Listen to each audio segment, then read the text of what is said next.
Hey guys, welcome back to Taste of Reality. If you are new, welcome. And this is episode 4 of the challenge. So much to get into, but we're going to start with a recap, a really quick one. Wes was eliminated, Devin infiltrated Tori, and Corey is now partners with Natalie. Quick, easy, cool, let's go. So beginning of this episode, honestly, I was like, okay, this is just going to be another one of those filler episodes where it's a lot of romantic stuff and not a lot of challenge stuff, right?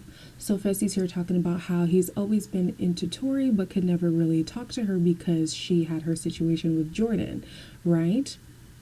Sidebar, they're currently not engaged anymore, so I wonder if something happened between the two of them, because you always know, like on the challenge, whenever they reference a couple, even if the person is in a relationship, normally something either happened or is about to go down. So I don't know, sketchy, but this is just the beginning of Fess's mess.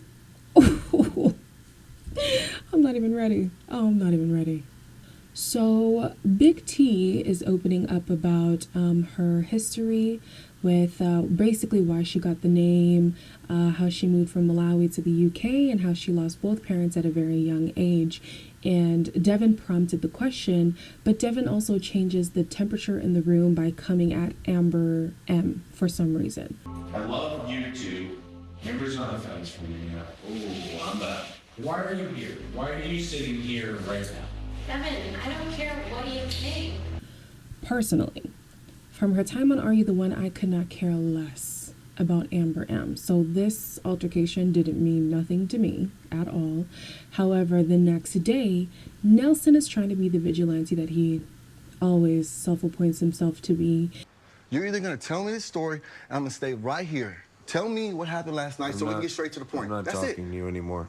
I don't know. Whenever he fights for something, I can never take him seriously, because one day he'll be mad at this and come for you. The next day he'll apologize like nothing ever happened. Like, I don't know. I feel like this was blown way out of proportion. I don't know what Devin was on, honestly, but Nelson coming in and barking up a storm, total waste of time. But in Devin's defense, it starts to paint a bit of a target on Nelson, which Nelson did not need help in. However, the situation just enlarged. Sure, that target. So the next day is challenge day, and Liv was actually removed from the house because of her injury. She was not cleared to proceed from the medical professionals. That's 2 people down because of that challenge from last week. That's insane. However, Michi is now a rogue agent, and he's not able to play in this week's challenge. But let's get into this challenge, because was it even a challenge? Honestly, it was called Mission Drone Control, something, and basically the objective was one partner flies a drone in the cave, the other person is navigating where it's going through VR, they see a code, decode it, mission complete, right? No. Every single team failed besides Devin and Tori. Literally team after team after team is crashing these drones into the wall, onto the ground, onto the ceiling of the cave. Like, it was abysmal. TJ's laughing at us. That's the worst. I don't want to play no more. I'm convinced that this episode was sponsored by whoever runs the drones in the VR, because I've never seen a challenge like this. What was the point? What was the reason? What was the reason? Absolute waste of time. But anyways, by default, Devin and Tori win because they were the only people to actually complete the challenge. So because we're not actually sure whether or not it's a guys or girls day, Tori is advocating to send in a layup so that she can get a gold skull. If I was the house, I would vote in somebody I think I could beat. I hate that all of these weak players are teaming up with some of these strong players and they're trying to get out other strong players. Why don't the strong people team up from the jump and get out these rookies? Realistically, this is how the game is normally played. You send in rookies, you send in easy people, to where, you know, at the end of it, you are, first of all, able to compete, and second of all, competing with like allies or whatever. I don't know, but it makes sense. In the game, it just makes sense, right? However, Devin wants to target the alliance that's in the house, the big alliance that's in the house. I have an issue with Josh. Nelson, Amber, Leroy, Casey, Amber, Darrell, Fessy. That's it. 8 people. Yeah. The problem is, I don't think that Tori is actually in that alliance, but those are her friends. You know, she really has no reason to turn against them. So obviously, Tori and Devin are gonna butt heads. Long term, Devin's plan makes more sense. You want to infiltrate an alliance so that they can't keep looking out for each other, you know? However, Tori's strategy makes sense in the short term. You want to go against a layup, send them home, you get your gold skull, but now in the end, you're going against one, your alliance members, and two, strong competitors. You're trying to win the money. Why are you trying to keep people into the end? Like, I still don't get that thought process in this game. However, they do it every year. They literally do it every year. Literally everybody is minding their business.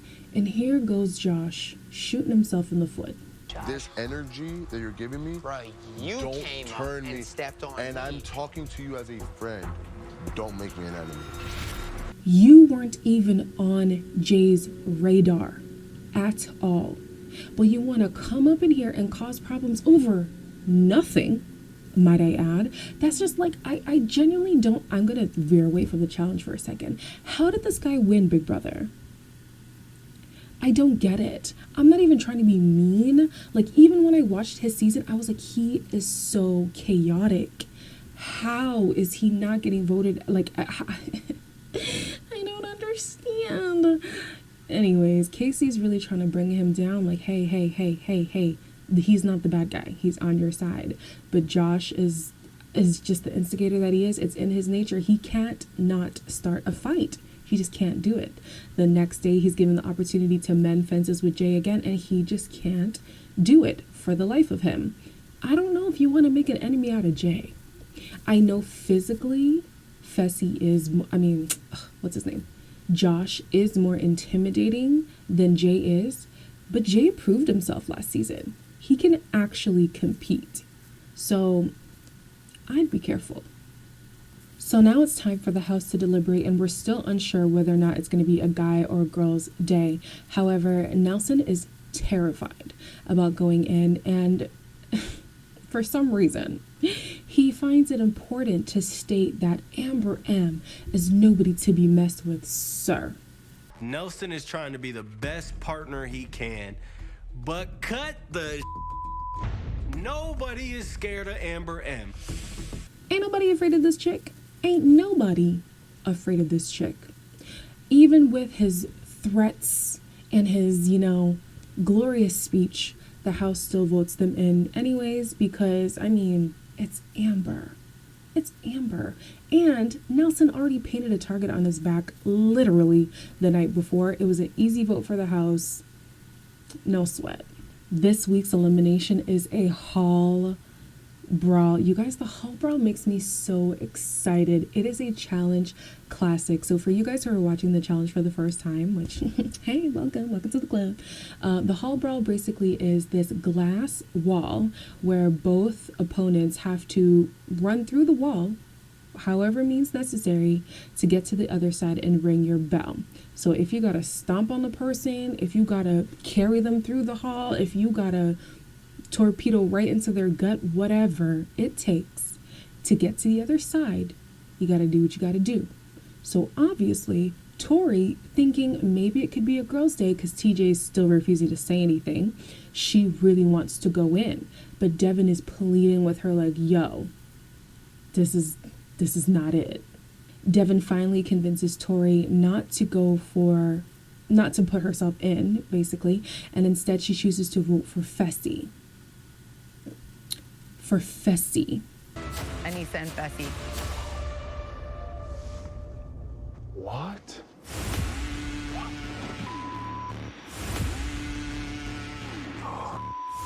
The house is confused. Nelson is confused. I'm confused. When did they have this conversation? This conversation went completely over my head. But apparently Fessy asked that, hey, if it's physical, put me in. Weirdly enough, Fessy had 2 opportunities on his own to go in. But he refused twice. Anyways, Nelson pissed. Corey pissed. Anissa, she's like kind of pissed, but also if it was a girl's day, she would have won regardless. So like, is she pissed? Like, I don't know. And Tori, her story was that she's throwing her friends a bone, like giving them an easy win. But boy, oh boy, does the mess begin. Now, I told you about Fessy. Fessy is great when it comes to physical strength. When it comes to the social game, he is absolute trash, okay? So much so that last week he tanked his alliance's whole game. Now this week he screwed over his real life friends. His real life friends, you guys. This goes beyond the game. So you asked to go against your friend? Like, what? Guys, first of all, look at the size difference of these two. Very clearly is Nelson the underdog in this situation. And Fessy doesn't even care.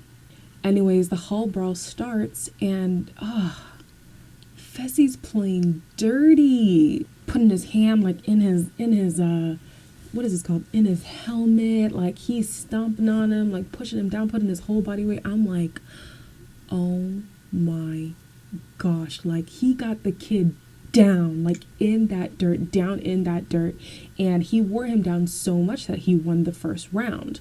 I'm pretty sure even if Nelson had some time to breathe, he wouldn't have been able to succeed in the second round anyways. Like Fessy truly demoralized him in ways I did not expect. So obviously, as you can tell, Fessy takes the win. Now this win is very bittersweet. Yes, you won, but you went against your friend, you went against your alliance, you went against somebody else in the house who wasn't coming for you, you know? So all in all, the people who are now upset at Fessy are Nelson, Corey, and Josh, okay? But hold on, it doesn't end there. Fessy's now given the opportunity to stay with Anissa or leave and infiltrate another team. He's obviously not going to pick Amber. I mean, come on, who's going to pick Amber? Like, nobody. Like, come on. So, what does he choose to do? I feel like I'm gonna get taken from her eventually. So I'm gonna steal Leroy's partner, Casey. Which means now you had those 3 guys upset at you, which Nelson's leaving the house, so it's okay. But now you also have Leroy, who's pissed at you.